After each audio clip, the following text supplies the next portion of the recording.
My name is Chris McCabe. I'm going to be your host this evening. Welcome to Tottering State, a tribute to Lee Harwood and Tom Rayworth.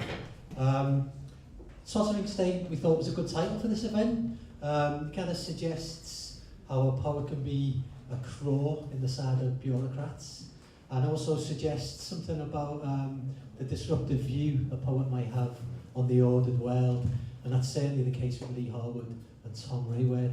The event came about through a conversation between myself and Jeremy Reid about how we should honour Lee Harwood and his work. I suggested we put Tom Rayworth into that as well, both very important, significant poets of the last 50 years. Both poets who were included together in the Penguin Modern Poets Anthology, although poets who are very, very different from each other as well. I think that's important. With Tom, you get this compact, minimalist, quick-fire lyric, and with Lee, you get this emotional openness and enough space in the page, enough blankness for the reader to finish off the poem. They're both poets who looked beyond this relatively small island we live on for influence. Tom Rayworth's background was in literary translation, and Lee Harwood, of course, was a great translator of Tristan Zara, the Dadaist poet. So there's some fantastic kind of interaction between the poets, and also reaching out to other poetry and inclusivity. Also, they're both poets, really importantly, who existed in the underground. They believed in what they did, they kept at it, but almost everything they did came out in small editions of very limited numbers. But it made an impact, it really did, and we're here to celebrate that tonight. So we put together, Jeremy and I, a group, well, not a group yet, but we put together a number of brilliant, innovative poets in their own right. And we're going to read our own work, and we're going to read some poems by Lee and by Tom as well. So I'm going to read first, and I'm going to introduce each poet before they come out. And yeah, it's going to be great. It's going to last about an hour, maybe a bit longer. Relax, the bar's open, you know where the toilet is, don't feel like you have to stay chained to your seat. And I'm going to kick things off by reading a bit of Tom Rayworth from Ace. So this was a publication. I brought the actual thing along the actual publication, which was published first in 1974, then 1977. One of the great things about Tom's work is that it came out. Each edition was kind of unique. You know, it had a drawn quality or an illustrated quality to it. The visual dynamic was always so important with his work. And you can see that you've got a painted ace of spades right at the front of the book. Ace. New face from my home. What do you think I'll voice out of the news? Alive and in love. Drill another hole near the edge of the label and play it from there with a light. Pick up, bless you, brother. Yours to let energy gaps again. Let light blink, history think, leaves something like a bomb. Relief again to sail against depression. I glow and flicker, change, but first the present that fits me to a T. No mist but sky, and we beneath it in our minds. Never prevented life growing by caring. We changed. Selfishness flashes, shock, shock in the mountains we used. Shock, shock, feel through that pack aging I will not break into. We're at least now. Shock, shock, spare change will thinking light hand. Nothing on painted light I am into or absorbing. Follow the rebel with your eyes, sucking the sky of dust, leaves untouched as the wind mixes us with each breath. Loose energy says, fill me, still energy hovers. Molecules have manners, tube thought is out to lunch. What pond? Are we at lake? Or a life at sea? Let me be from proportion out of date, has its bad side, drifted away, you see, that penicillin flush she's on, winning by verbal grace beneath arches. No mad awakes, we do not feel strangeness. He wakes in terror from a dream, different eyes, wants nothing, how easily he advised, alive each day, repeated, he lives forever, he thinks, alone in the honeycomb, oh.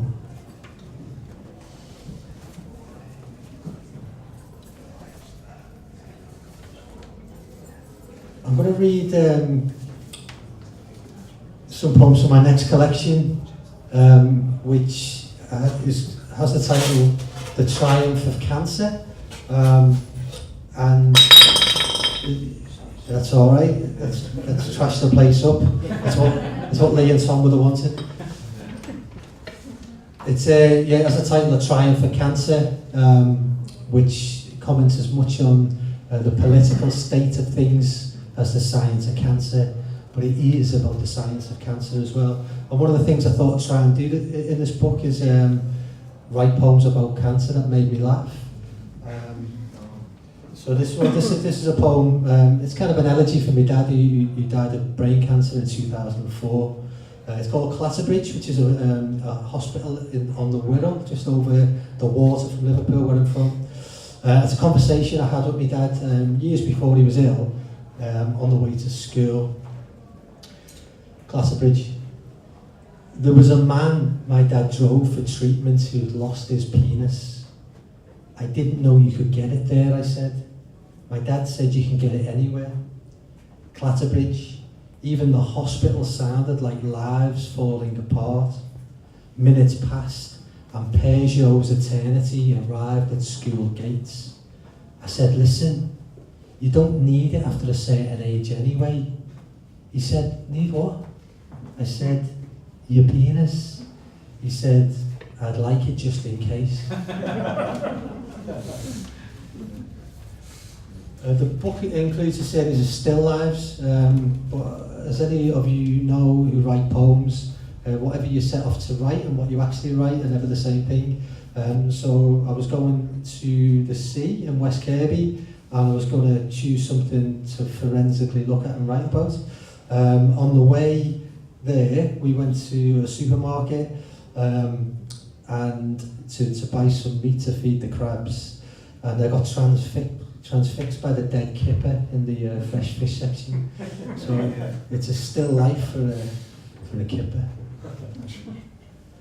Kippers must have burst their livers. Jaundiced lenses swim a shallow dish. Split back flatfish of kippers. Mirror of recto verso in reflectors. Both sides real for kippers. In Kerouac's last hours in New Mexico, eyes flushed sepias, slowly ambered like kippers. Kippers, livers shot cod oil from hot spoons to give them the eyes of dying drinkers. Boy's age, 1 man in every 12 takes drink as substance, 12 in every 100,000 washed up on the shore, shivering post Shivers Regal, bruise marks on the arms striped like kippers. For they fight against the tide when faced with death turbulence, the head that tugs the nervous system and thrashes for life, both men and kippers. In Andorra, I drank 12 double vodkas mixed with crazy horses in a bar run by scousers, nerves like pan-fried langoustines. At such altitude, asthma and palpitations took me to the top apartment beside Fat Eddie's bunk. I thought he'd know what to say. Fat Eddie said, ride it out, get some kip. And I did for 2 days until I had to eat. And the first thing that looked back at my face after the mirror's hot plate was the upside down shoal of the dawnfish, a scent that sings that old bard of health I'd heard before, the fretless violins of kippers.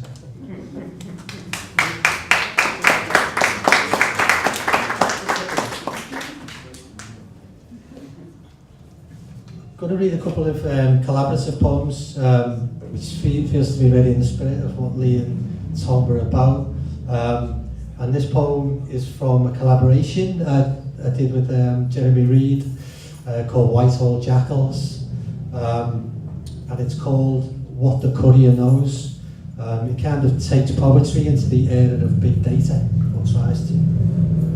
What the Courier Knows. 3,011 interpreters along Whitehall, 20,586 translators in the city, 152 actuaries on the short stretch of Norton Folgate, 12,701 coal makers for bank credits in Shoreditch, 1,298,402 serotonin uplifters portholed in blister packs, 312 languages in one metropolis, owners of new medical systems and job descriptions, 98,919 strip owners of Visa in Chelsea, 156,983 signature scrolls across unsecured cheques in Southwark, 102,101 Blackberries like handheld cabs across Docklands, 50,241 underarm toxins on Commercial Road,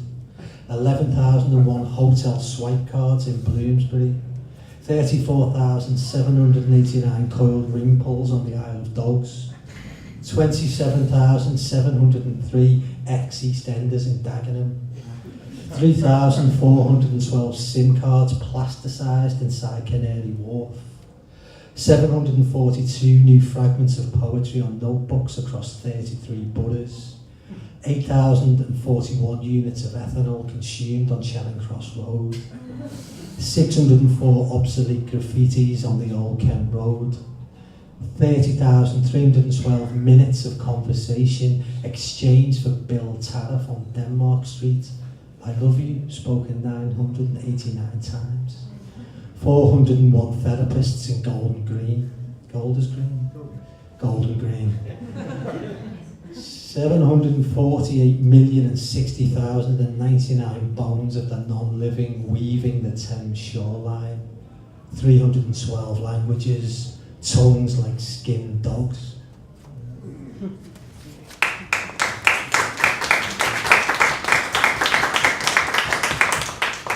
Thank you. I'm going to go from dogs to cats, and this is a poem from an ongoing collaboration with Farney Capaldeo, who's in the audience, and we're working on something amazing that we think's amazing, but that's the place to start, called black box testing. And I have no idea where this poem came from, but it begins, are you feline, your felines? Are you feline, your felines? Cat is cut out remains of cat, liquid penumbra chasing missing scissor shapes, cat in the curtains like Christmas third ghost staring, clawing at feet like hawkers and cast-offs, cat with the night house to itself, dispensing invisible coal to bricked up chimneys, burned banknote on a sock, tea cosy necking the morning tea. I asked the night to bring me cat, it brought me a mask, opium, Gideon's Bible, all the back alleyways blocked with the missing parts of cat. There are so many vowels in the cry of a cat, the night says, I cannot speak without it. I will not write cat, for she is of the oral tradition, feral as a slinky on a staircase, feral as a slinky without a staircase, a wolf without folklore, hardcore watcher of the Fish Tanks box set, cat made by Tony Hart in a work fit, cat that's been to Button Moon, cat on the ether with ears morsed to bat sounds, alert in the Sputnik of its hunt, eyes like sarsaparilla in the fizz of a seltzer, head like a turnip burned under insomniac sun.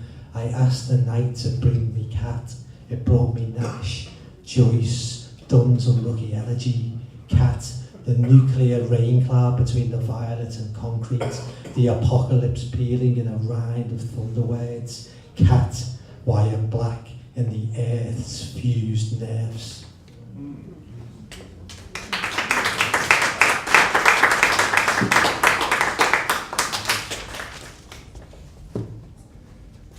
I came down from Liverpool today, you'd never have guessed. for my city. It's called No Hawkers. And it came about a conversation in a pub, and someone said to me, because I say like a lot in conversations without realising I say it, otherwise I'd probably say it even more. And he said, you say like a lot, you could write a poem in which every line begins with the word like. So I thought that's a good idea for a form for a poem. And I wrote the poem starting and ending every line with the word like. Like drunk or sober, I'm still your father like a man walks a dog, a scarecrow in a field of flax like your love-worn eyes of fresh brewed tetany like it's your life's work and you've got to believe in it like all those break-ins at the youth courts like upturned boats in a burned out church like banks sell loans because new cars make a life like the accents revved in our throats like a 2-litre diesel will get you happy like the industrial landscape was an open plug like all the parked cars were cloned gemstones like keep pouring me more champagne like is to life but never like it was like we fled to the city and tried to fit in like moth larvae flocked in the Quaker oats like the used by dead flutters always calling us back like.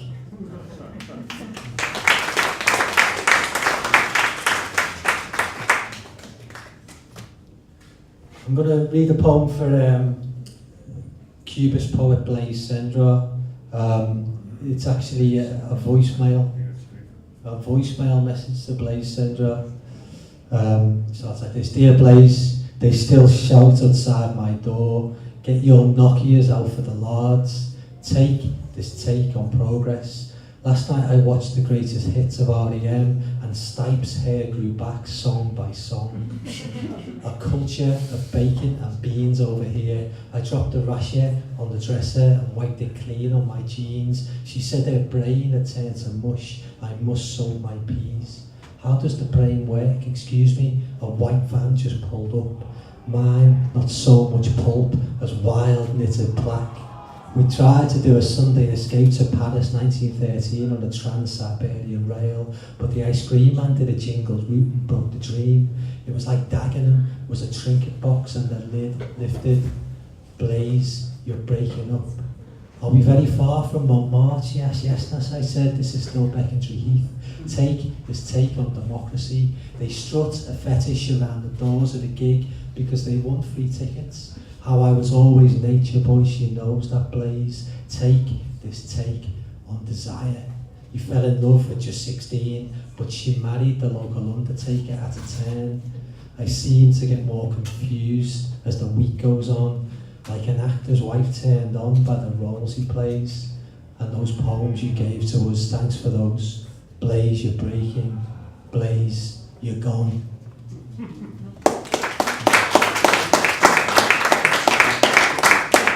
And just for thank you. I'm going to finish with a poem for my wife who can't be here, who understands the world through the colour red.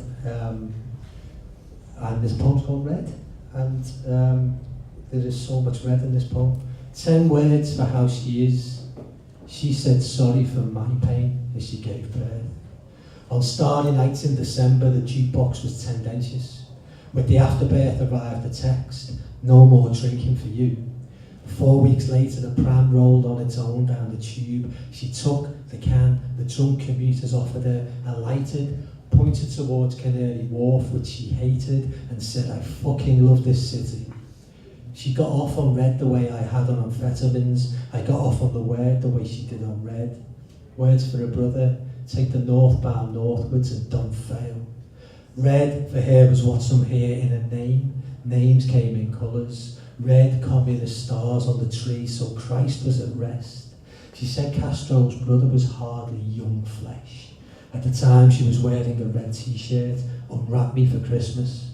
Talked of other red things, migrating to Wandsworth on the Central Line, a career as a socialist. On paydays we went to the dogs and put it all on trap one.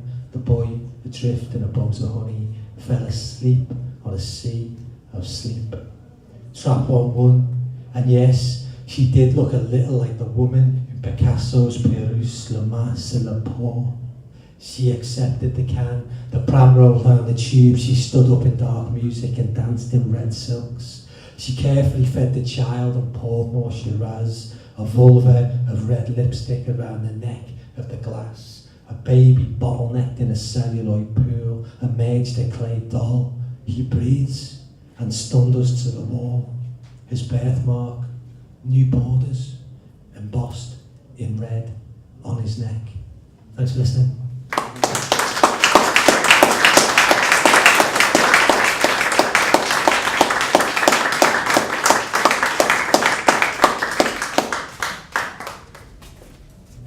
It's all kicking off now. You can hear the cheering halfway through my set there. Thank you. We'll be in the live broadcast now, so I'm going to draw it late. I think that's what's happening. I'm going to come back up and introduce the poets one by one. First of all, it's my delight to introduce Patricia Scanlan. Here she comes, eager and keen. She's someone I met many years ago at the Poetry Library. She's a wonderful publisher through Arts Reeditions, very special books she makes. She's a poet, a publisher of Lee and Tom, and she's going to come and talk to us and read some poems of her own as well. Please welcome Patricia Scanlan.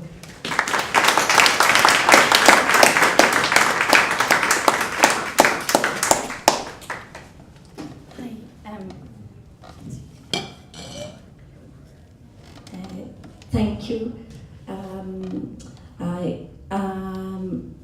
I got to know both poets, Lee and Tom, as inspirational poets for me. It was, and I suppose Jeremy was also very involved in that. It was trying to find one's voice, and I remember, because I'm an Irish, inverted commas, Irish poet, and so I remember I came down to Hove and I actually didn't know Hove at all, i.e. Hove being next to Brighton and everything. And I went to find Lee, and he was in the telephone book, and so I rang him, and he said for me to get in touch. And so we began to communicate, and he supported me in my work. And then I like to do collaborations between artists and writers and poets, and meshing them together. And then my trying to find Tom Rayworth was also very mysterious. He seemed to float between Cambridge and the States and Boston, and at all different universities, and so he seemed really exotic.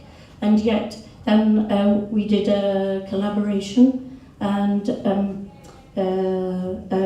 Tom had been evicted from his house in Cambridge, and then a load of poets came together and helped to pay the deposit for his flat and helped him out.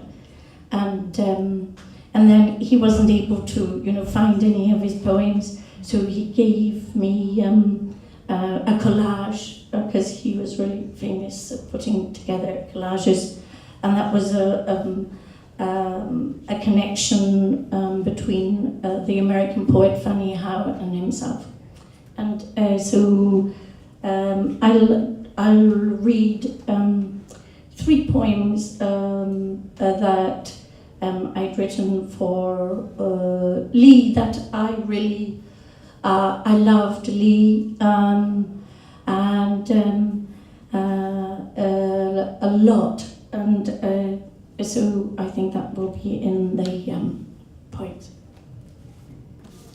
And a big thing about Lee really was he liked to, he was a free spirit, but he needed to control his world all the time, to control it really tight.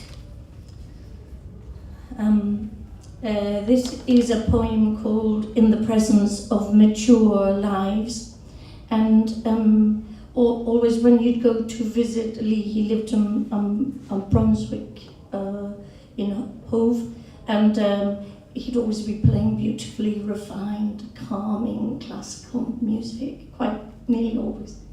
And so he loved music, and he used to go to St. Bartholomew's Church, which has a real feel of Orthodox, a Greek Orthodox.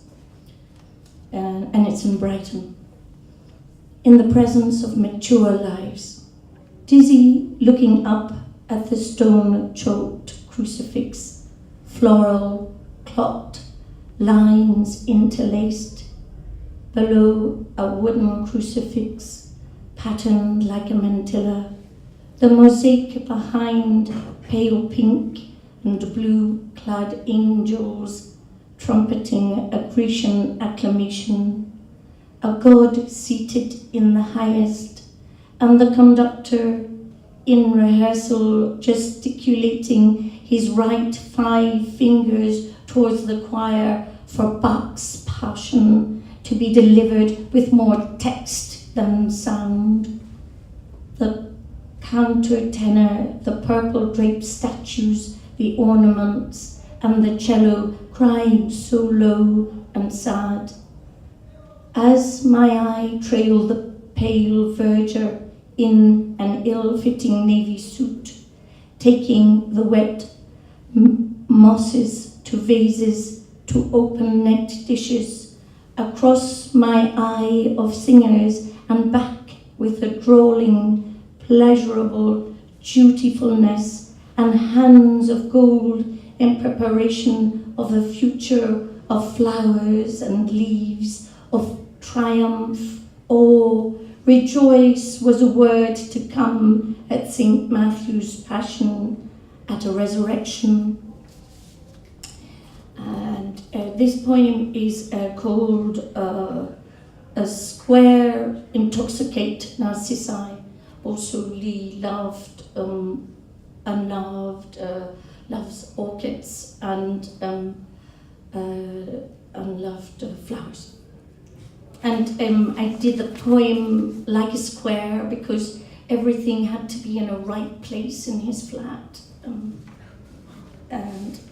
I felt totally out of kilter because I was making everything crooked. But he let me be there. I met you reading, and I was screaming across the Salisbury plain, changing from bus to train. My sense of your words was space and wind blowing the opposite of hollow between them. A word of love coaxed from minds, corners.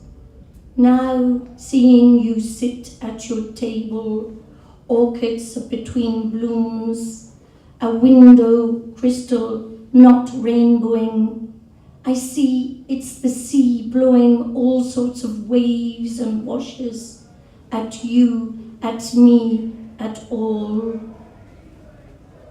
Where the sea is a mountain, the sea is the land where the sea is. And finally, of my poems, I produced a samizdat for Lee, which was work by all of his friends, and it was a surprise. And like that really upset Lee because it was a surprise and he didn't know about it. And he had to cope with the shock of that. And let's see. Jeremy wrote a wonderful essay in the samizdat, and also Tom Rayworth, who both of them had a love-hate relationship with each other.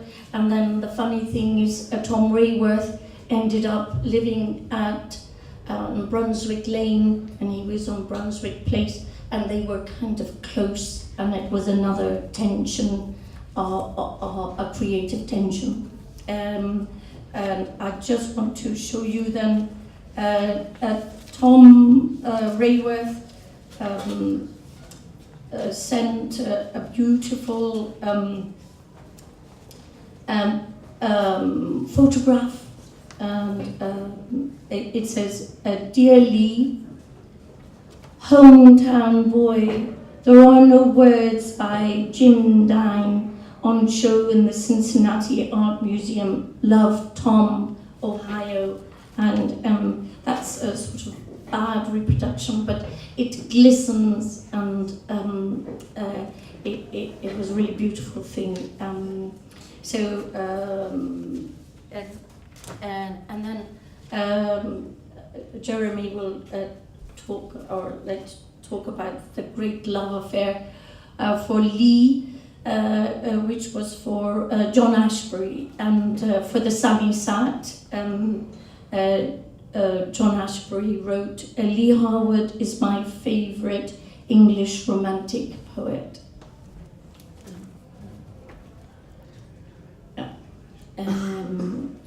This was my poem in tribute to Lee.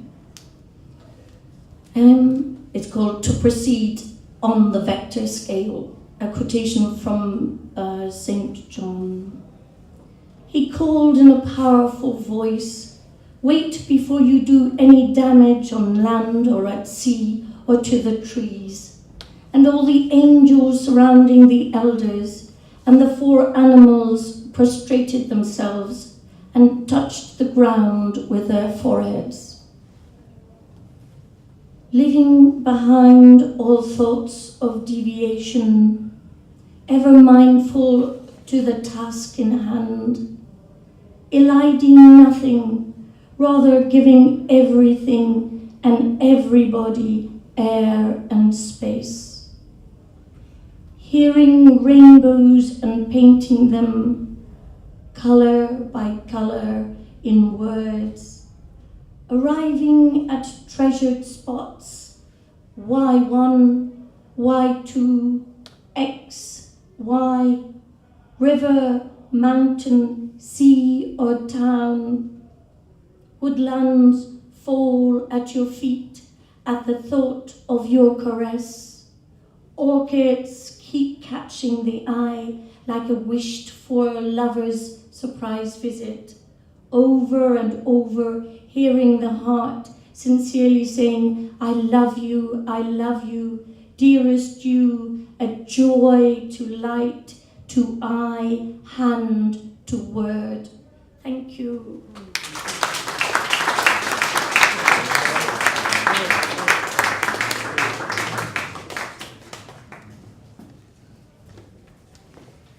Thank you, Patricia. Next poet is Macgillivray. As well as being a poet, Macgillivray is a performance artist, a songwriter, a photographer, sculptor. Really has emerged on the scene since 2013, maybe over the last 5 years or so, with 2 books, the latest of which is called 9 of Diamonds, and it brings together really uniquely in a really kind of singular voice French surrealism and Gaelic folklore, so imagine that. Really extraordinary poet. She's also walked out of the back streets of Las Vegas with a dead wolf on her shoulders into the Nevada desert. She doesn't have the wolf with her tonight, but believe me, there's a living wolf at the heart of her poetry. Please welcome to the stage, Macgillivray.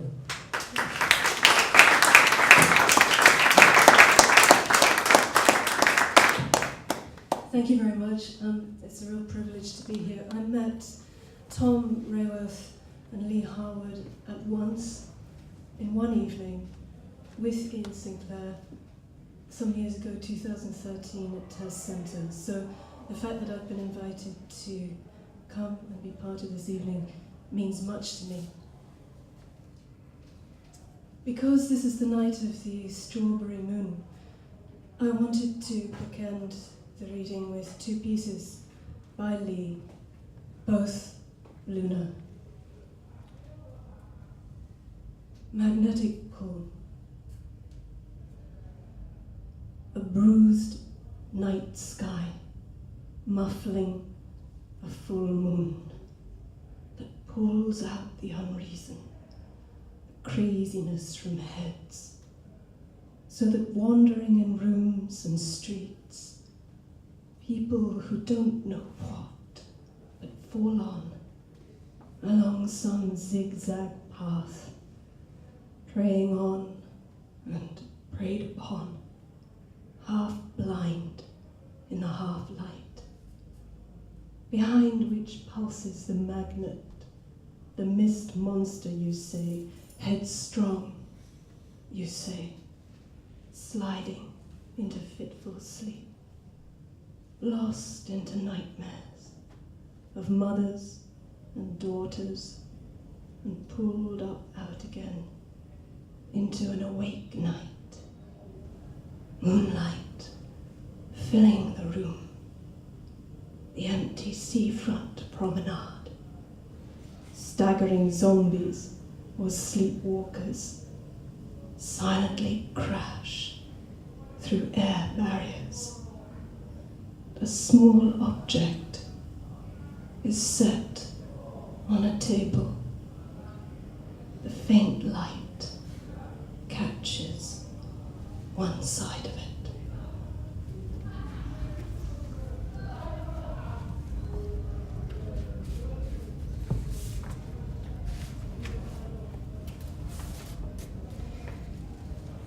I'm going to read you two sections from my forthcoming book with Blood Axe, comes out next year, extending the Gallic Garden of the Dead theme that Chris mentioned. The Gallic alphabet was and is an alphabet of trees.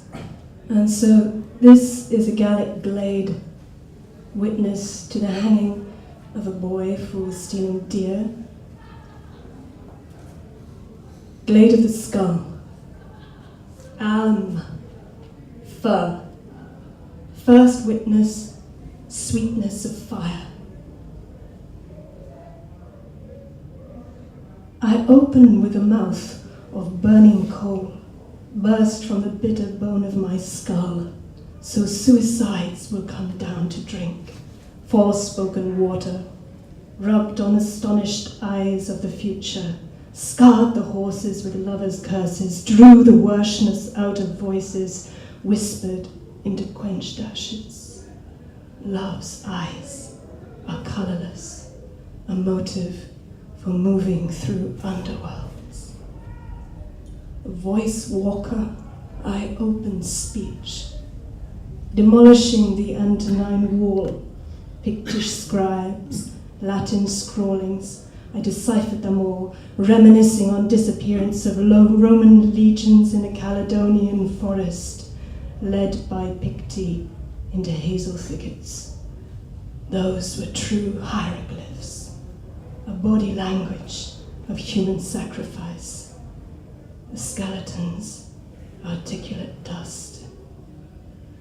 Wild tinder of bone, young charcoal marrow, nemeton, bone char of sugar, tendon pyre, black heather suffumigation.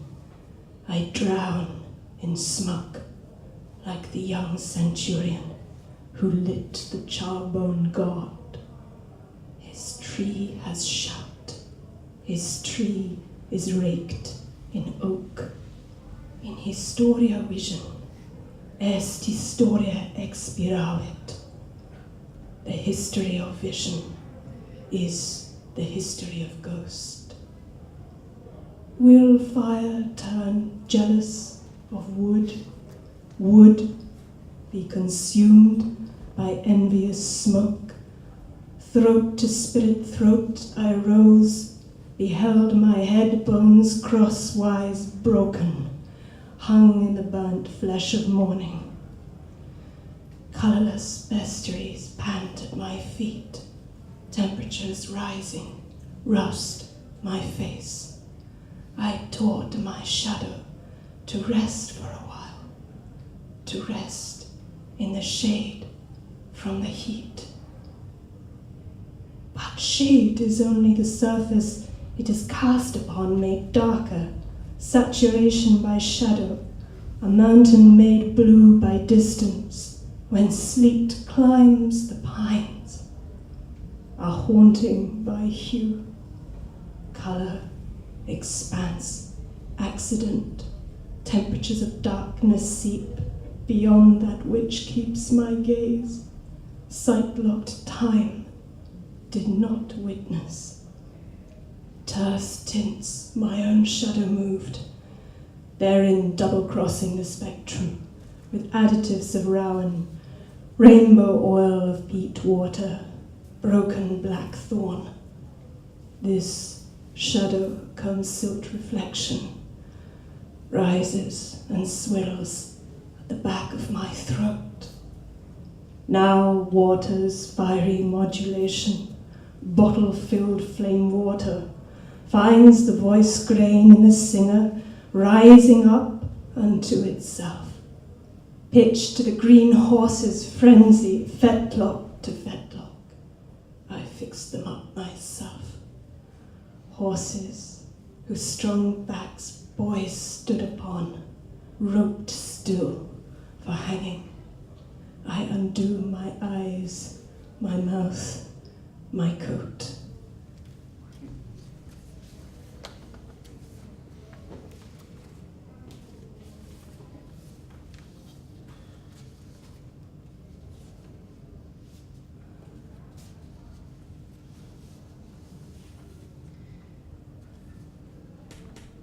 A shorter piece from the School of the Moon, and the School of the Moon was conducted in October in the Highlands for cattle rustling, which was the equivalent of Native American buffalo hunting without killing. So you were taught to steal cattle, kind of like a game of chess that was conducted across the entire terrain. A School of the Moon, and this is the yew tree, and this is the arrow wishing to return to the bow, which was made from yew, they think, mostly in the Middle Ages, which is why there's a huge dearth of yew trees in the UK. It's just a shorter one, and then I'll leave you with Lee's Moon. The voice path of the arrow is the history of the bow. Contraposto splinters bone to cleave his heart skeleton, and my tongue slides down the back of his throat. My head and heart couple in his gut. By dint of flesh, he twists me up, bone-stretched metal into shapely flame, shatters flint sparks, arraying ligament. Arrow tips dipped in stopped time, cause, cease. I once tricked honey, glancing off mud, travelled a year in a mortal wound, but now take shelter in young stag bone, thought walker, divining form. He takes me, trenched, close to heart. My socket flight is now dead eye, spilt upon its universe. Are the distant glints of stars, are our heads fired at us, flesh and flesh we turn and grin from an undergrowth of starlit bone. These voice-shot paths burst into bodies fallen backwards. A lightning field of white-hot corpses stripped those stars of their dying conscience. Skeletal ore, stellacopis, the language of flight, heavy with losses. Night cropped, I have spoken in the graveyard of the stags. And now my living tongue, buried in his buried flesh, has slowly climbed through root and worm. My stubborn head moves his head toward the emerging yew that from his skull grows rooted, futile, seeking anew the living bow. The voice path of the arrow is to kill.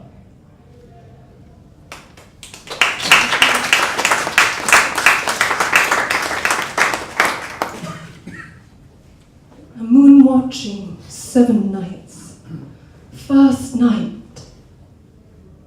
The light of the full moon cuts across my bed, my bare shoulder, silver white, summer night. Second night.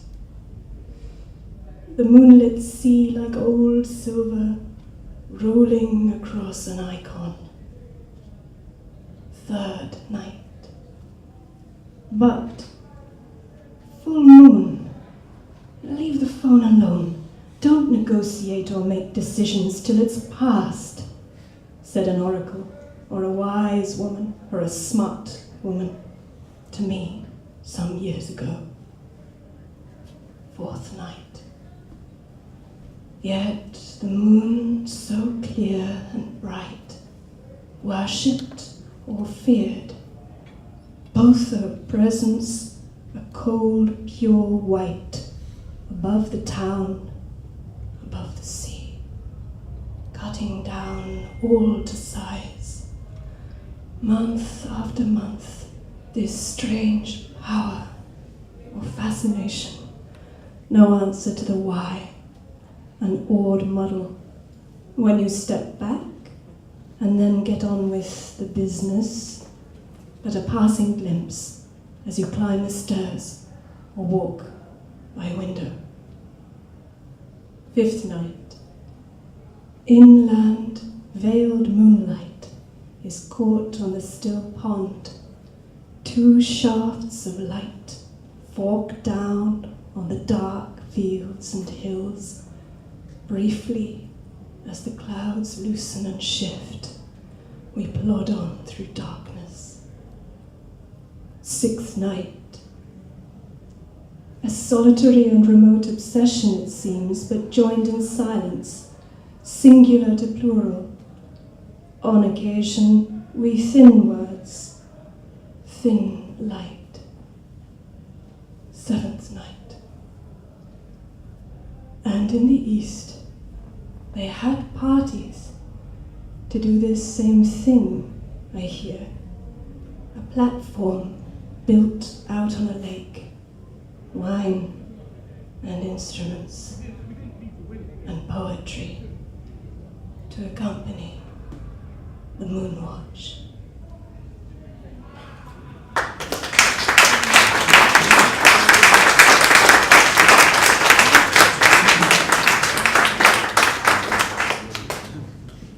Fantastic.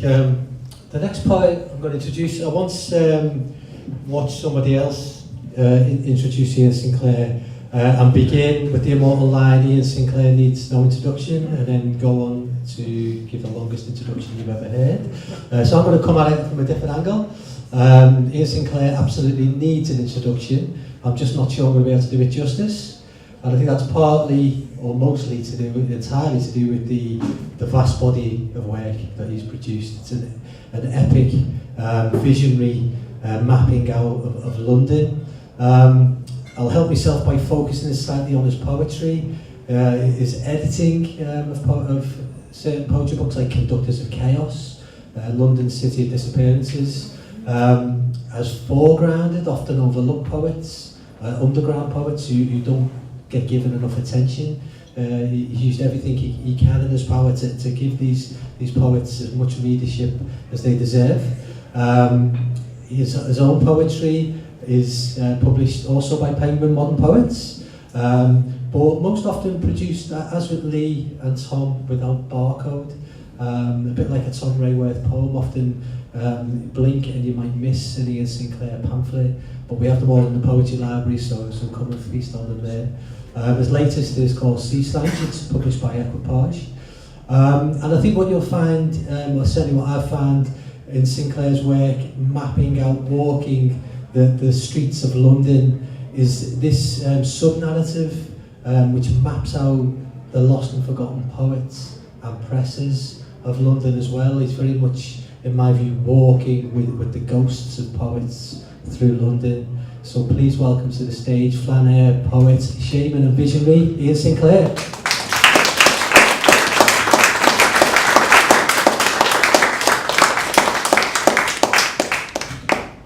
Yeah, thanks very much, Chris. It's really, I mean, we're better than the Horse Hospital.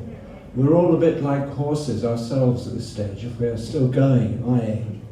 We're kind of, I think of the Macgillivray, which is a Welsh horse, a shamanistic Asian horse that found itself in Wales that the poet Vernon Watkins wrote about in the Ballad of the Macgillivray, which was a horse's head which was buried and dug up on New Year's Eve between the dark and the light, And the mummers and the poets would go round then in Wales from house to house, standing outside in the outer darkness and rhyming about the people inside the house satirically.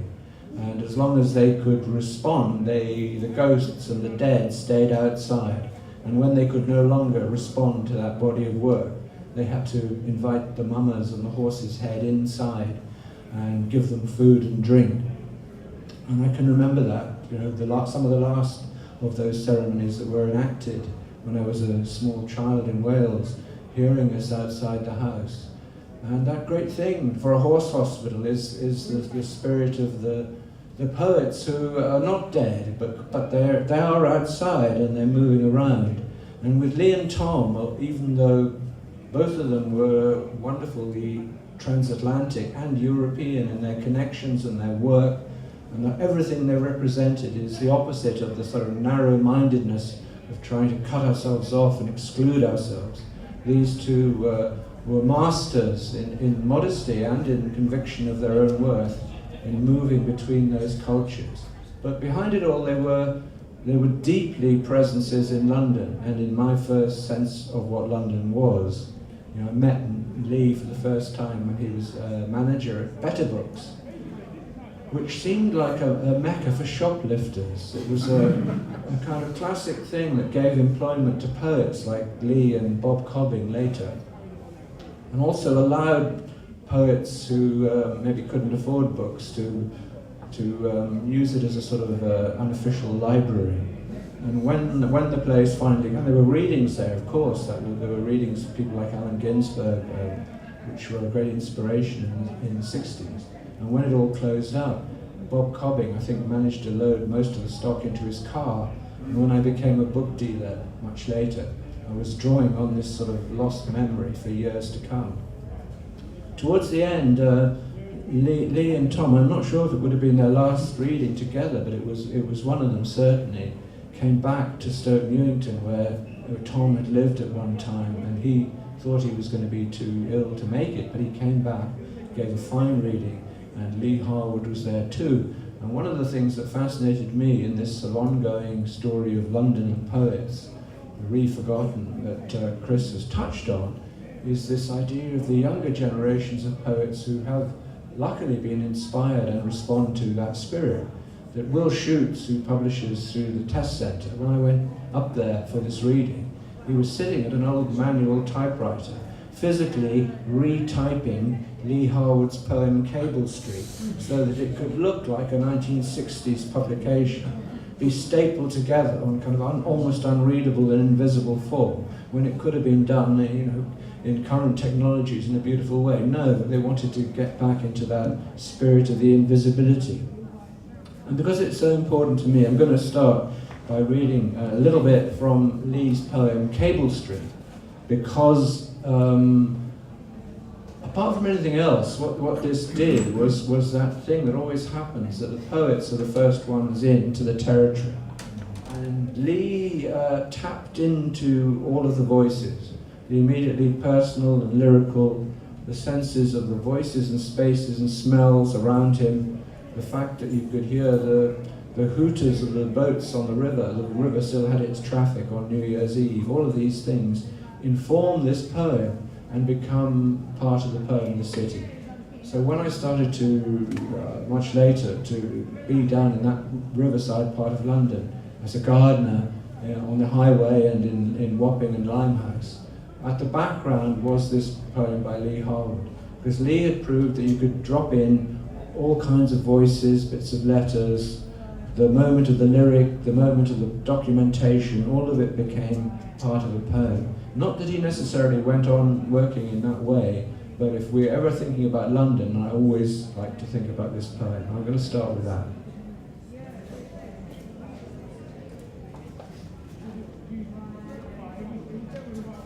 Cable Street.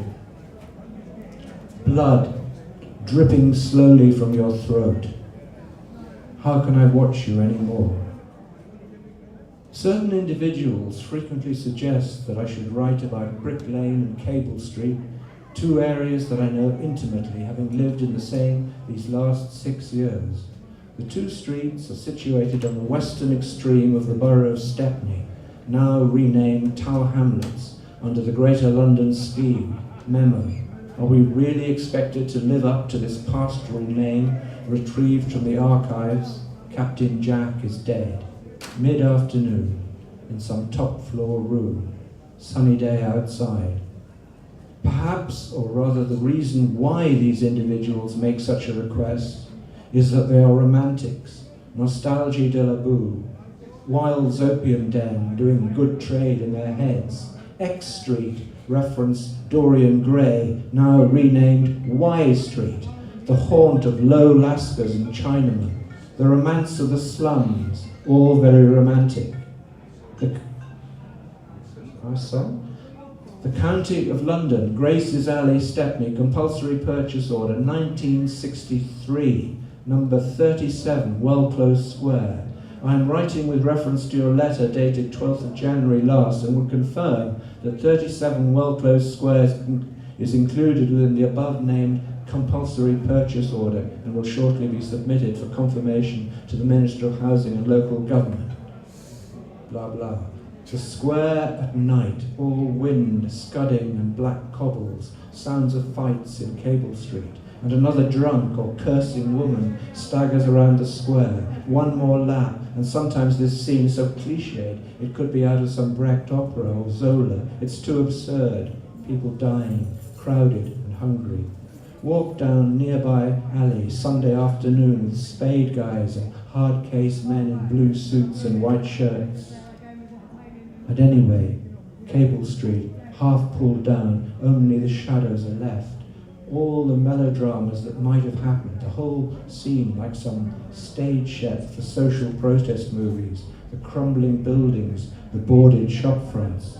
Well, well, said Pussy Boots Twinkletoes, isn't this a surprise? And it was a surprise too. Even in Woodland, there was talking about it for weeks afterwards. 100 night cafes, jukeboxes, the whole street vibrating, Algerians twisting in Arab cafes filled with everybody. What's the difference at night? Mod kids keep calling me Dennis. Why?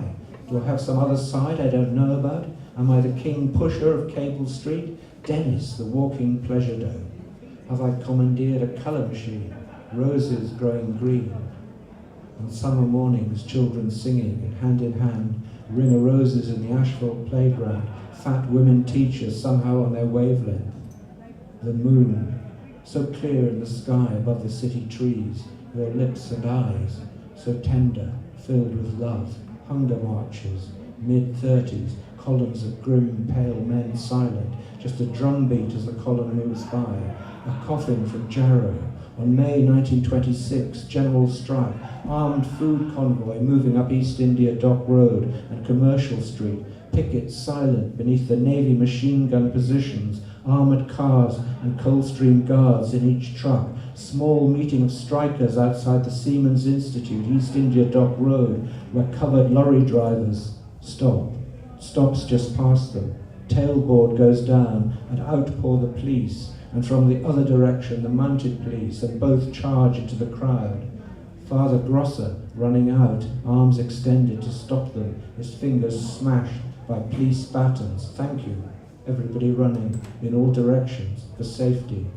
What humiliations and pain. The fat men laughing in their sclubs. Churchill wanting to slaughter every striker. Odessa steps. Thank you. Thank you.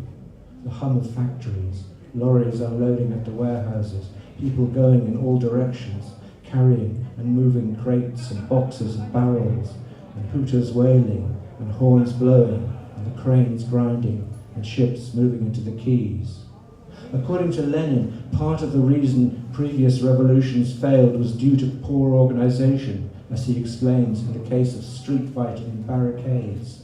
The former revolutionaries, mobility often hampered by their own barricades, and this was the case with the 1871 Paris Commune. In fact, Lenin published the memoirs of General Cluseret of the Paris Commune on the tactics of street fighting. The raising of barricades and street fighting was also a frequent occurrence in London during the anti-fascist riots of 1936, especially in East London.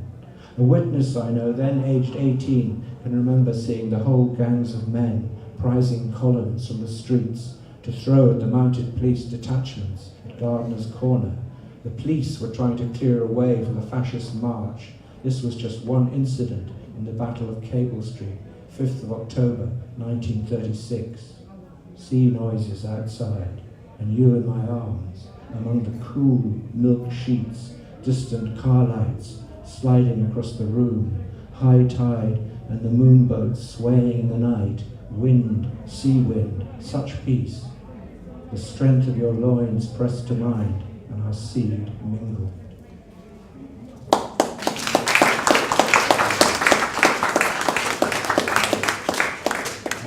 One of the moments of tribute to Lee, a collection of poems put together for his birthday, I felt like going back into that area, which is the area of the Cable Street poem, and had also become familiar to me through books that I had done, like Downriver and Whitechapel Scarlet Tracings.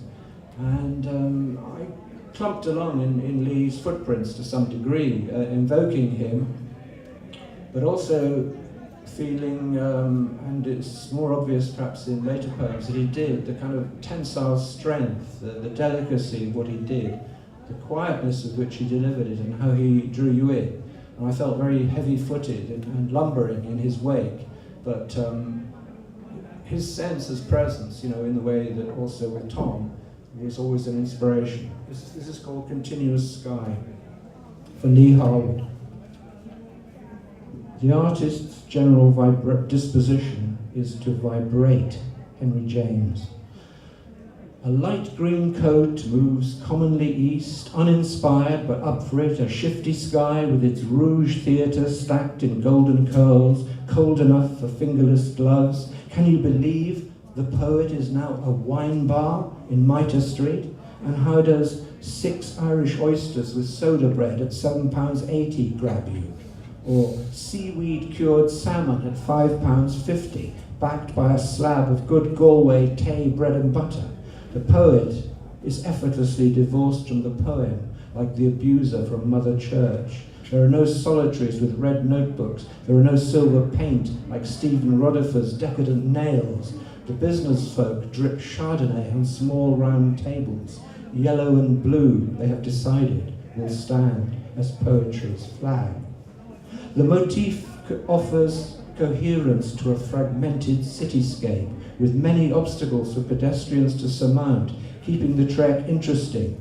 We hurdle fences and tarmacked mud and carbonized angels in dim recesses, Byzantium tesserae glinting, blood and rubies, unredeemed nimbus. The run to Cable Street is hobbled, minor league minories, and it hits me, flashing to the backstory, that poet is just another way of saying Irish. Twisted window slats that once were blind, only in the square mile at churches heated and open. Ralph Clay, Esquire of Hackney, who in his 65th year of age closed an honourable and useful life. Browse nautical charts before swinging left to where the Seaman's Library used to stand on the corner of Dock Street. Now, as you rightly suppose, the Ludlow Thompson residential sales, blue again, and old gold, yellow, one-bedroom apartments of the type that might once have seemed, under white emulsion, desirable to romantics who read French verse and liked to blend Gauloise, goat curry, and sewage outflow from the foreshore, Supremes on the jukebox and the mythical hooting of tugboats on the Thames. All bollocks, like imported sand making a south end of Tower Bridge. Nothing has gone that was ever here. Freakish ceramic cod, the dive with the movie star collages and the sign that leads the discerning stalker to Wilton's Music Hall with its astonishing pink door, pomegranate and pineapple panels, and the deep eros of purple impinging on blushing labia. Big love, shuttered to the blarney screech of Fiona Shaw, kicking the lifeblood out of the wasteland. The phrases of an afternoon or early morning, he wrote, finally do make a life's full turn. Quiet vortices of Bengali kids, post-economic migrants, unschooled in Well Close Square, are shepherded towards asymmetrically lit tower blocks. cloud shavings soluble in the still water of the memorial font, bright chatter, long black coats swishing against the pull of the L, bones, skulls, books, deals, compasses, confectionery as loud as third world toothpaste, hospital, mosque, poverty pit, getting, holding, moving on, coming back, none the worse for what has been attempted and abandoned, risk knowing and not knowing and never knowing when and why to turn on your heel, to switch off, to go home.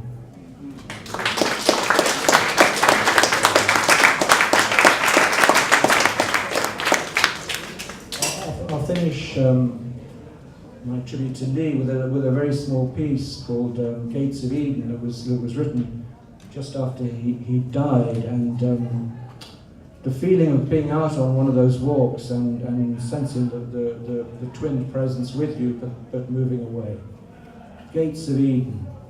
Newspaper cones stuffed with red hair, 1 month more on this round earth, moving diagonally across the wreck of London fields, white pellets, force feed tired grass, and still the blue aftertaste of the orchid boat, obituary read backwards, alongside columns of celebrity birth dates. He looks like John Clare, the gates of Eden is the bounds of heaven.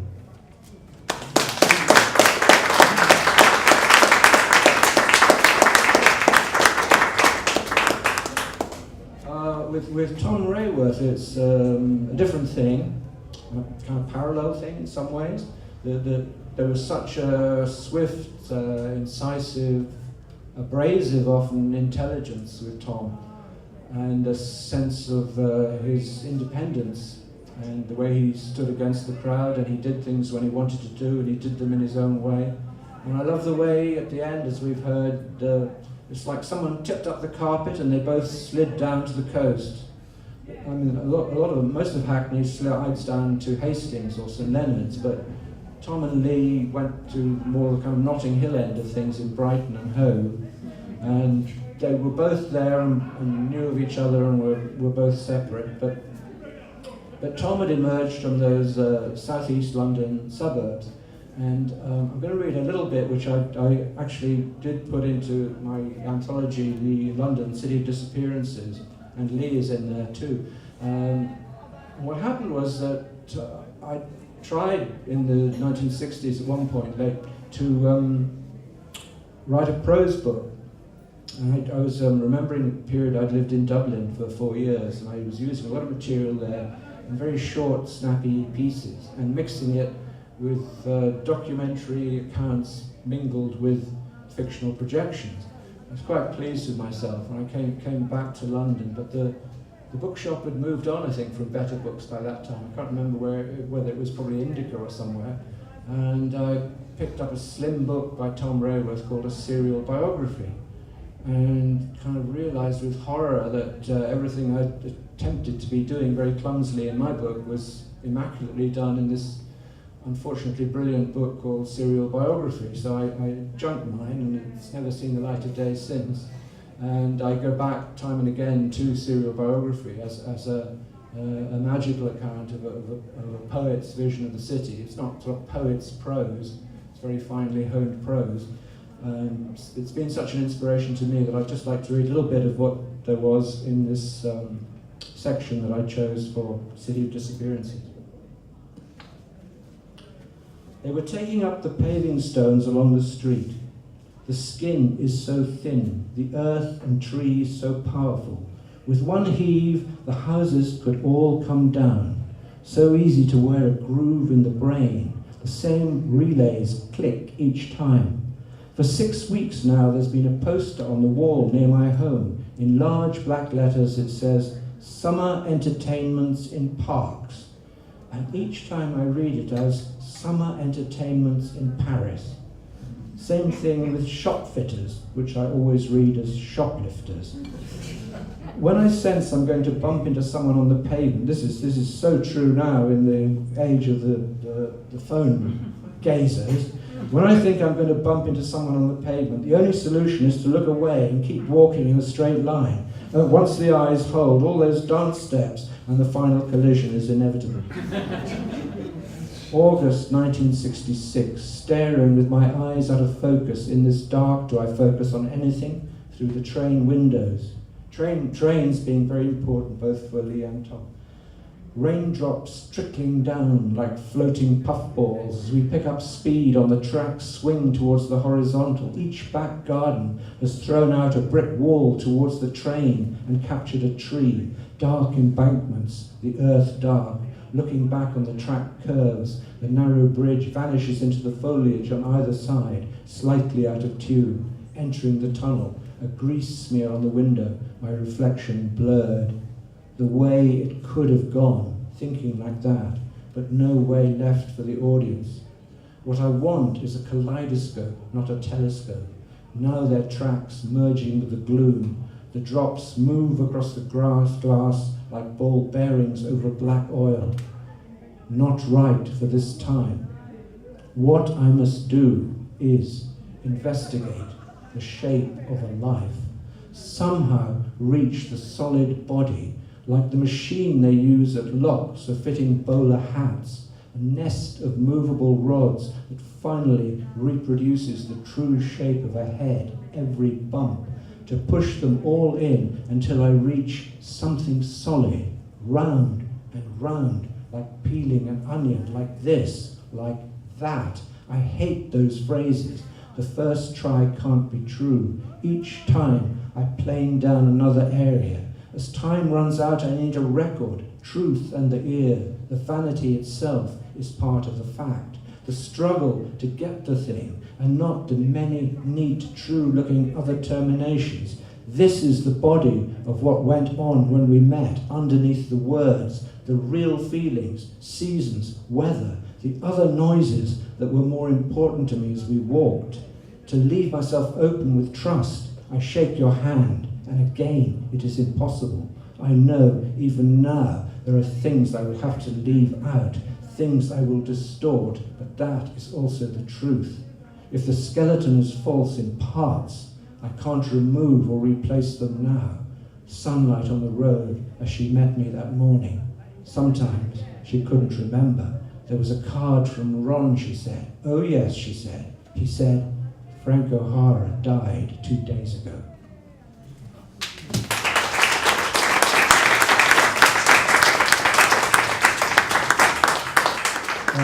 As a slight homage also, from what we've got tonight, because what emerges always is wonderful how the little bits and pieces from all people bearing witness create a new whole, a new totality in this place, change the place slightly. Because of what I heard from Macgillivray, I want to finish up with something that's Scottish. And it's also in its kind of speed, I suppose, in the way things run into each other, partly inspired by Tom Rayworth. It's about attending one of those book fairs in the town of books in the Scottish borders, and of course the weather being terrible, and trying to be there and also to walk away at the same time. I found myself on a foreshore where there were these two granite pillars or obelisks, and I couldn't make out what they were to do with. And then I discovered that two women had been sacrificed here, that for religious reasons they'd been chained at these two pillars. One was an elderly woman, one a young woman, and waiting for the tide to come in the way that pirates were often drowned on the foreshore of the Thames. And this is about that. Granite and Merce. Less convinced verticals alive after all those empty years, rock not wood by the credulous as they approach, head bowed, ill-prepared by explanatory text. The two Margarets, set to drown, the one watching the other, cruelly set a few yards closer to an insinuation of slovenly tide. Waterfowl flap and call. Sexagenarian watching the spirited teenager as her spirits go out, or the young one witnessing a spoiled horizon where light withdraws. This poem, she said, belongs to another. Yours is such a cracked voice. you lack smoke. They burnt us in water, carious tooth, enamel long gone through hard oats, the gravel from our smile, filling our lungs with a bounty of weeds and filth. We sink down the stupidity of your heretic walk. Hot dogs piss wooden staves with blunted compass points. The year now 1685, the branded number 43. Thank you.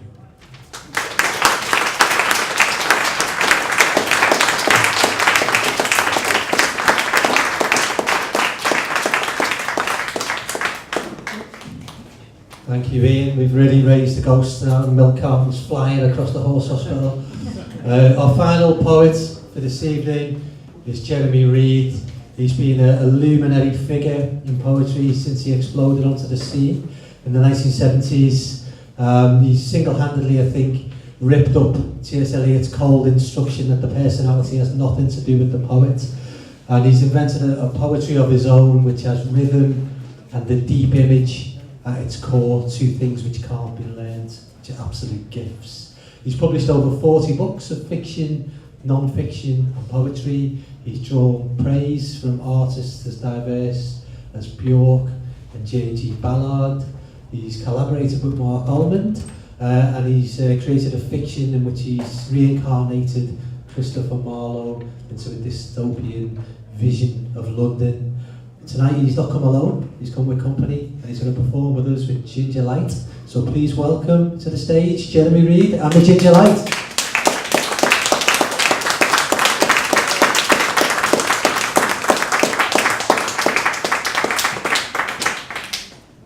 Good evening. I knew Lee very well over the last decade of his life and would visit him probably every few weeks in Hove. One of the last letters Lee sent me was about a Derek Jarman exhibition he'd attended. So we're going to do Dungeness Blues.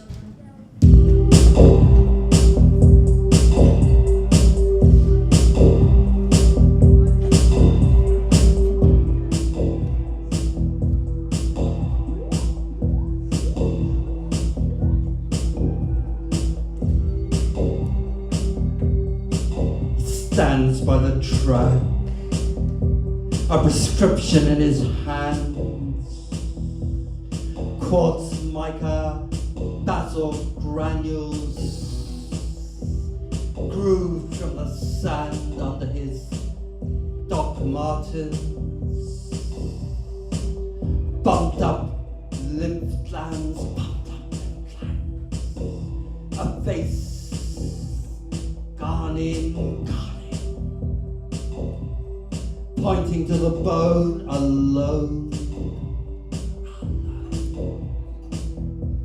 The train late. The clouds signposting rain. Oh, if he had a date, or a moment of hope, round as an orange,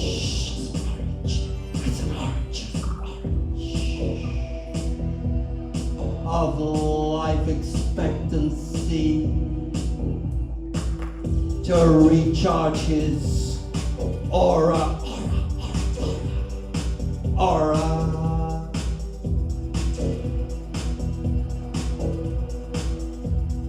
with rainbow bands. He'd sing it as lyric into the light,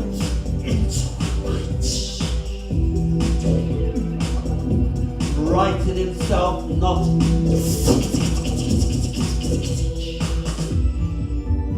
in a viral sweat. His defenses broken down.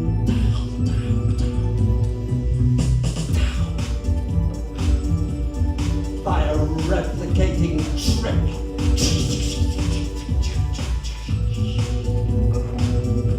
Copied in his cell,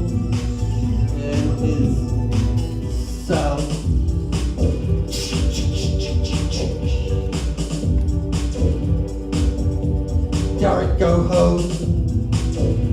Go home, go home. Where's that go home? If there's such a place, skinny in the waiting, and tomatoes sticks. Skinny in the waiting as our tomatoes. Derek, go home.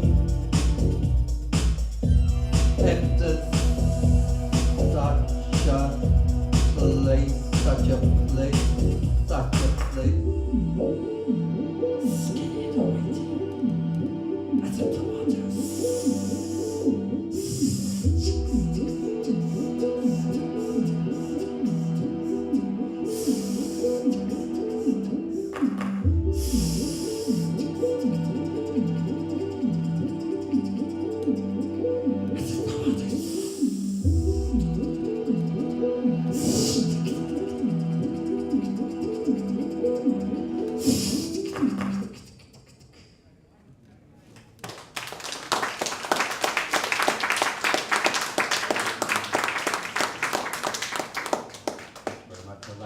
Introduce Jerry McNee, who is with me, the Ginger Light.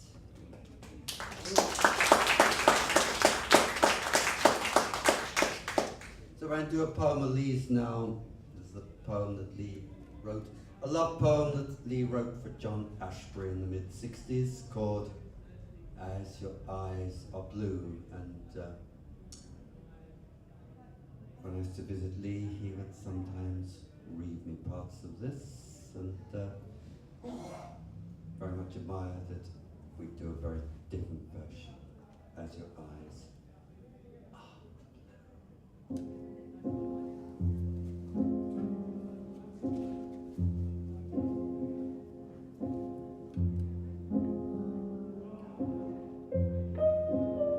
As your eyes are blue, blue, blue, you and the thought of you, I imitate you. And cities apart, yet a roof grey with slates all lead, the difference is little. And even you could say as much through a foxtail of pain,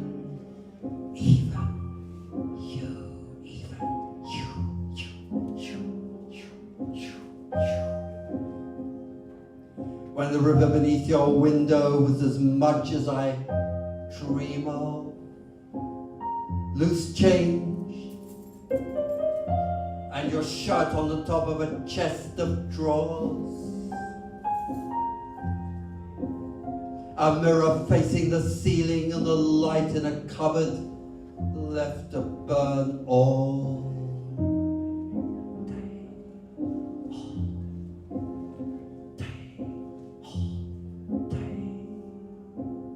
A dull yellow, probing the shadowy room. What was it? What was it? What was it? Cancel the tickets. A sleep talk whose horrors raise her a truth that can walk with equal calm through palace rooms, chandeliers tinkling in the silence,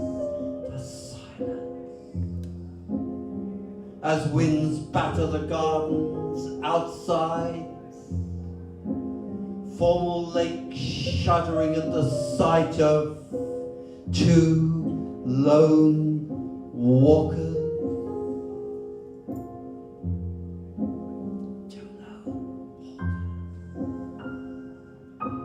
Of course, this exaggerates. Small groups of tourists appear and disappear in an irregular rhythm of flower beds. You know, do I know? Even the stillness of my kiss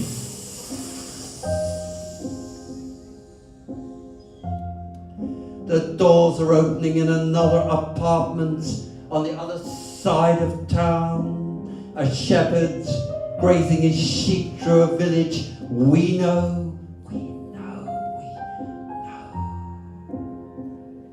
High in the mountains, the ski slopes thick with summer flowers, and the water meadows below with narcissi. The back of your hand, the back of your hand. A newly designed red bus drives quietly down Gower Street, a brilliant red. How can I tell you? With such confusion, meetings disintegrating, and a general lack of purpose only too obvious in the affairs of states. Yes, it was on a hot July day, with taxis gunning their motors on the throughway, a listless silence in the back rooms of Paris bookshops. Why bother? Why bother? One thing equal to another. Dinner parties whose grandeur stops all conversations. Why bother? But the afternoon sunlight which shone in your eyes as you lay beside me watching for, we can neither remember, still shines as you wait nervously by the window for the ordered taxi to arrive. If only I could touch your naked shoulder. If only I could touch your naked shoulder. Now, but then, and the radio's still playing the same records I heard earlier today. And still you move me. And the distance is nothing. Even you, as your eyes are blue, you move me. As your eyes are blue, you move me. And the thought of you, as your eyes are blue, you move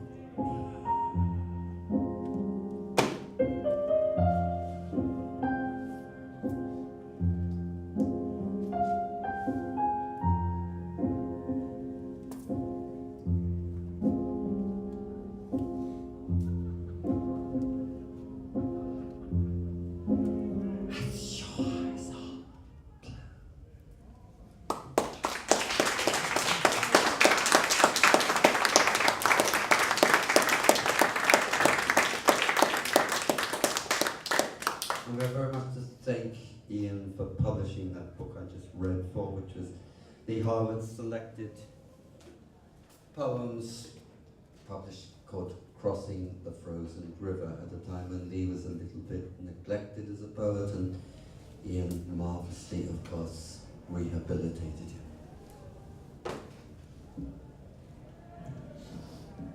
Anyhow, we're going to do a poem for you called Poetry Bandits. All poets should be bandits.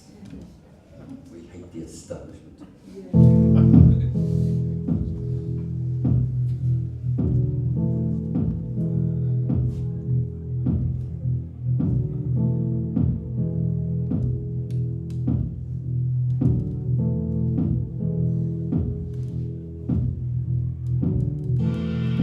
Poetry bandits chase the formula along the foggy mile. St. James's leaf, littering slippery orange, slash with lime. My algorithmic tap-in momentum, launching phrases as a crime against all systems.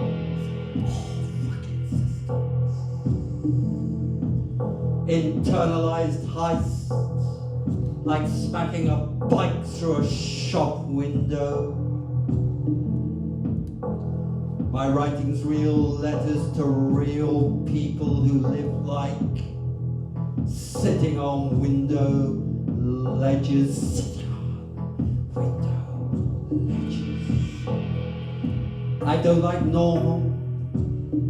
It's accidental or deviated in tracks if you're free. If you're free. If you're free. We'll get together for sex or disturb another. Drug-induced reality. With sci-fi directives. The park's too cold, too cold. The colors clash for strong identity. Remember Joe? Joe. You work behind the bar, pushing out champagne bottles after hours. The friends on Dean Street from the pubs.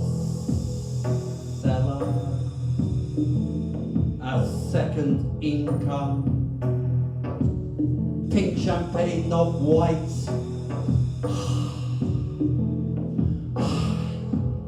It fizzed across our palate like a star.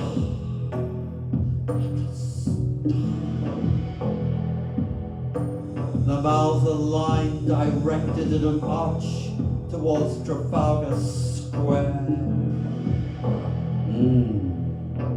My body launched along it. Energy is directed there, faster than I'll ever be. All the way a diamond glitter dazzles in the air. All the way a diamond glitter dazzles in the air.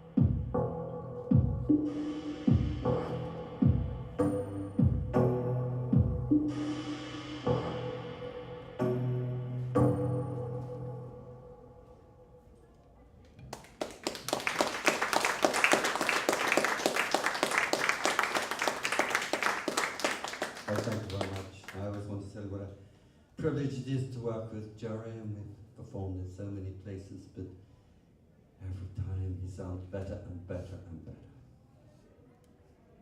We're going to do a poem for you.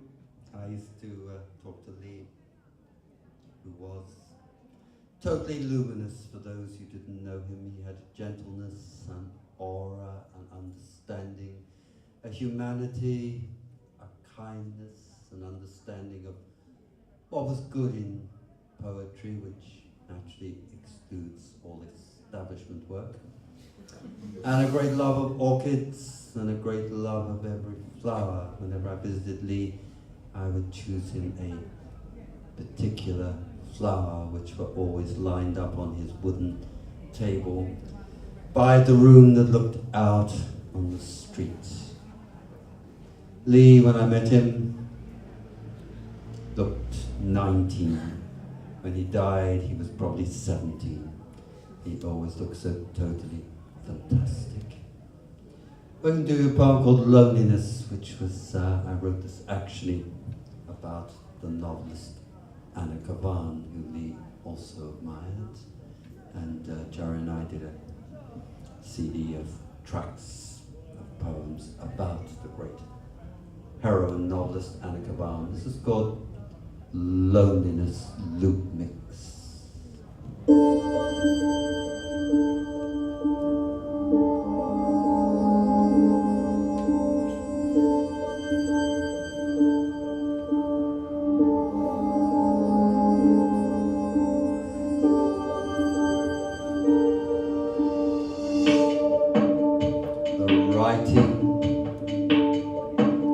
Writes me autonomous loop.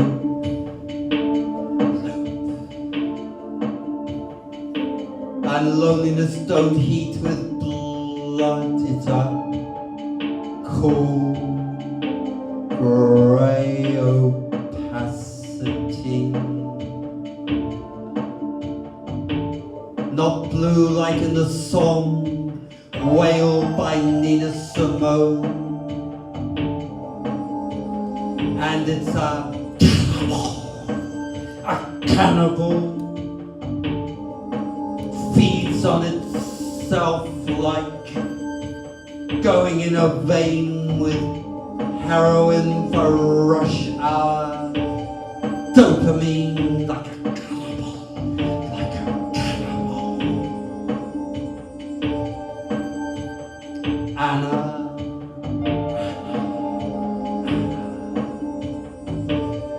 and all the sold on vision as addiction orbit themselves, solipsistic absorption in the one, can't get around, can't get around, can't get around.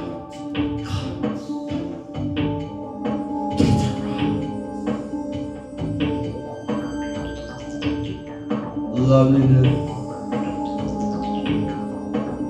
has a steamy fuzz,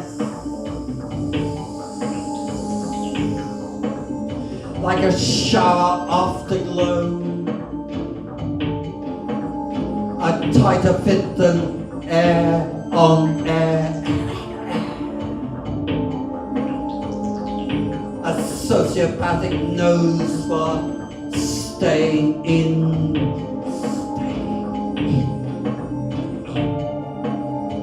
A vacuum sealed down in the cellar.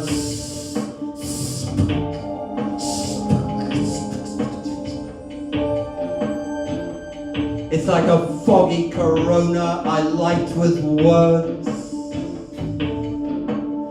Don't do a thing to order. Thick weather, thick weather. There's drug biting on me. As me,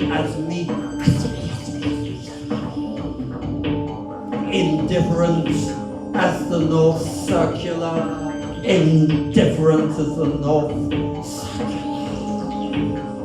This drug biting on me, as me, as me, as me.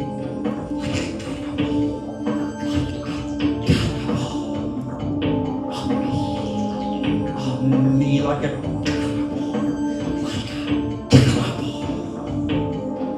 indifferent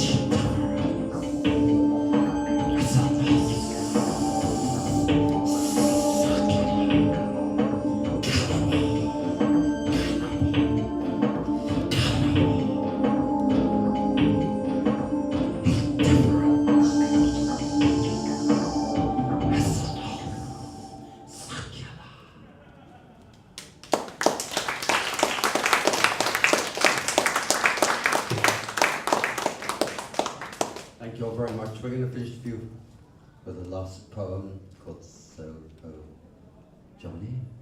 Some of you may recognize the pop singer in this song. But we're here to commemorate not ourselves, but Lee Harwood and Tom Rayworth, who all their lives pioneered a form of poetry that was maybe a couple of centuries ahead of most, who worked always into what was or what poetry should be, away from the mainstream and something given to very few people. So both Lee, who I knew, Tom I didn't know, Lee to me was something numinous and luminous and beautiful and exceedingly modest and just always him and quite marvellous. The first time I read his book, The White Room, I realised that this was one of the most extraordinary poets this country had produced. Anyhow, that said, we thank the Horse Hospital immensely. We thank everybody of the great performers tonight who's performed. Everything. So we're going to finish for you with a poem about a rent boy called Soho John.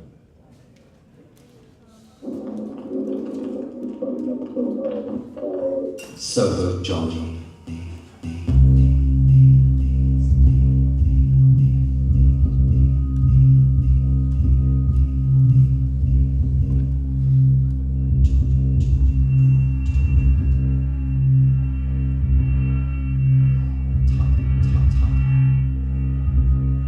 Wisteria. Boa's a trajectory, Blue tassels, living lilac tusks. Outside my basement, NW3. May back again. Another year. Underwritten like a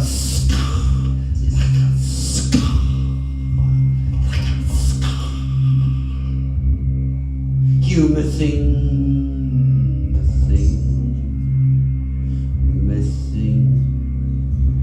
and your viral load at last contact. HIV and drug-induced psychoses wiping your system.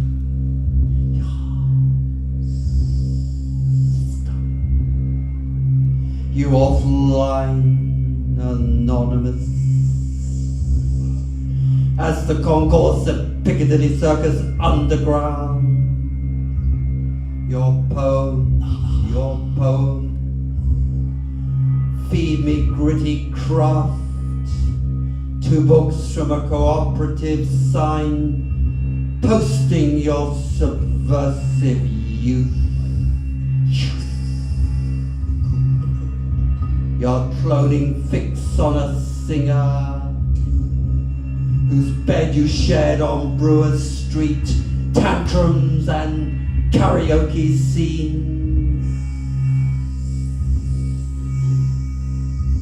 He threw knives at you in between diva spectaculars recording vermin in ermine.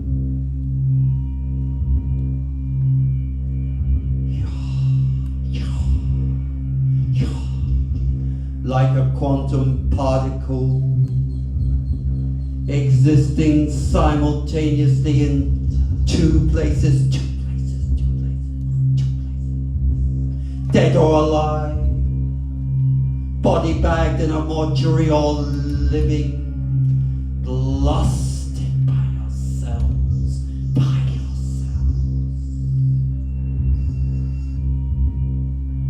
Your letters scored in orange ink. Read like a Burroughs narrative, a drugs lab pharmacology. Your poems, 2 or 3 winners, don't come better and stick with me. Stick with me. Stick with me.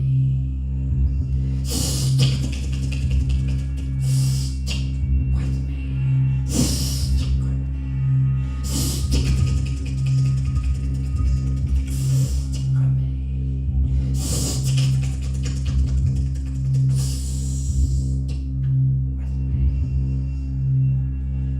I remember when out, city busy, and giving mental space to deep probe issues. They come up as comforters, familiar lines like street names, mapping out a place.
Thanks to Jerry McNee for the music.